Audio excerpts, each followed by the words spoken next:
Right now, if the temperature drops a few degrees, you reach for a thermostat. You barely notice the cold before it's already gone. But 20,000 years ago, your ancestors woke up every single day to a world trying to kill them. No thermostat, no walls that actually worked, just ice, wind, and a body that had to figure out how to survive or disappear. And the truth is far stranger than they wore fur and hoped for the best. They engineered survival with almost nothing. Picture the world at the peak of the last ice age, around 20,000 years ago. Sea levels were more than 100 meters lower than today. Glaciers a mile thick sat where cities now stand. Average temperatures across much of Europe and Asia sat far below what any unprotected human body could handle for more than a few hours. And yet, humans were there, hunting, raising children, passing down knowledge, not just surviving, but in some places, thriving. How? The first trick had nothing to do with fire or fur. It was architecture. Real, functional architecture, built from the only materials available. In what is now Ukraine, archaeologists have uncovered the remains of shelters built almost entirely from mammoth bones. Not a few bones scattered around a fire pit. Structures. Circular walls made from skulls and jaws, stacked with intention. Tusks curved and interlocked like beams. Some sites containing the remains of dozens of animals, arranged with clear architectural logic. Researcher Pavel Pavlov and colleagues studying these sites in Kostenki and Mezhirich have argued these were not temporary lean-tos. They were built to last through brutal winters, insulated with hides and packed earth, engineered by people who understood weight distribution and wind resistance without ever writing the words down. Think about what that means. Someone looked at a 200-pound mammoth skull and thought, this is a wall. The second trick was clothing, but not the kind you're picturing. Not a fur draped over a shoulder. Tailored clothing. Fitted, layered, sewn. In 2016, researchers analyzing sites in Russia and Ukraine found eyed needles made from bone and ivory dating back over 40,000 years. An eyed needle means one thing. Someone was sewing tightly fitted garments, not just wrapping themselves in skins. Anthropologist Ian Gilligan has spent years studying this shift, and his research suggests that fitted, layered clothing may be one of the single biggest reasons humans survived the Ice Age at all. Layers trap warm air. Loose skins let it escape. The difference between the two is the difference between life and death when the temperature drops to -40. And here's the detail that tends to get skipped. Sewing needles this old suggests something else, too. A division of labor. Someone had to hunt the animal. Someone had to scrape and treat the hide. Someone had to sew it, likely a skill passed down and practiced for years. Survival wasn't one person doing everything. It was a system, a community running like a machine, each part depending on the others. Now think about fire. You assume fire was just there, burning in every cave, warming every human who ever needed it. It wasn't that simple. Fire was expensive. Fuel was scarce in the open, treeless steppe that covered much of Ice Age Europe. So humans adapted the fuel itself. At several sites, archaeologists have found evidence of bone used as fuel, animal fat rendered down to burn slow and hot, dung dried and stacked for the same purpose. Fire wasn't a given.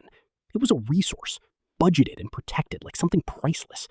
Some groups likely carried embers for miles rather than risk trying to start a new fire from nothing in freezing wind. Here's where it gets stranger, though. Cold wasn't the only threat. Food scarcity was constant, unpredictable, and brutal in its own way. And this is where one of the darkest and most misunderstood survival strategies comes in. Fat. Not meat. Fat. In extreme cold, the human body burns through calories at a staggering rate just to stay warm. Lean meat alone can actually be dangerous to survive on almost exclusively, a condition sometimes called rabbit starvation, where the body can't process enough protein without enough fat and calories alongside it to balance it out. Ice Age humans seem to have understood this instinctively, long before anyone had a word for metabolism. Archaeological evidence shows a clear preference for hunting animals at certain times of year, when fat reserves were highest. Bones were cracked open, not just for marrow as a treat, but because marrow and bone grease were calorie-dense survival fuel. Nothing was wasted. Nothing could be. This is also where things are genuinely brutal.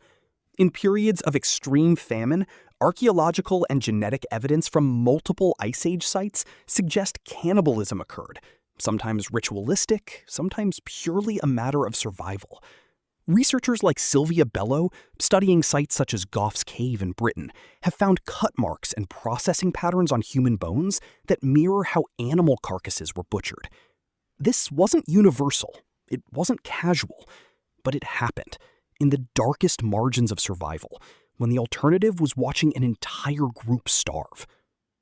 It's uncomfortable. It should be. But it's also a window into how absolute the pressure of the Ice Age really was. Now picture something that feels almost gentle by comparison. Sharing. Not as kindness, exactly, but as strategy.